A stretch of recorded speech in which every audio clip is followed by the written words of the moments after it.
हे काय नवीन ट्राय केलं आहे आणि हा बेत कसा झाला आहे हे पाहण्यासाठी हा व्लॉग कंटिन्यू करा. तर आमच्या अद्विकाचं चालू होतं इकडे, तिचं पण खायचं चालू होतं आणि मांजराचंही पोट भरण्याचं चालू होतं.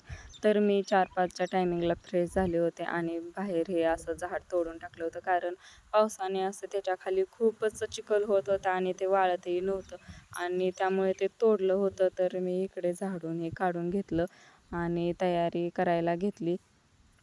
तर किचन हे पुसून घेतलं छानपैकी. सगळं किचन हे साफ असलं की आपल्याला स्वयंपाक करायला खूपच असं उत्साह निर्माण होतो. तर आज आमच्यात आणलं होतं चिकन, तर ते करायचं होतं.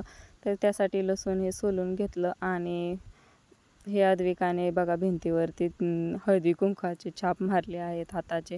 आणि इकडे सासूबाईंच्या भाकरी चालल्या होत्या, तर मी आतमध्ये मटण करत होते. त्यासाठी मसाले हे टाकून घेत होते. तर मीठ हे चवीपुरतं टाकून घेतलं. चिकन किंवा मटण असल्यावरती आमच्यात खूपच तयारी चालू असते, कारण ते आवडतं, बऱ्याच जणांना खूप आवडतं.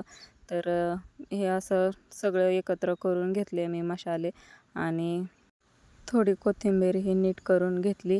तर ती चाकूच्या मदतीने मी ती कापूनच घेतली आणि लसूण, खोबरे आणि कोथिंबीर अशी पेस्ट तयार केली आणि ते तेलामध्ये फोडणी देऊन टाकली. तर अशा प्रकारे मी चिकन असं वाफवायला टाकलं आहे, हळद वगैरे टाकून ते.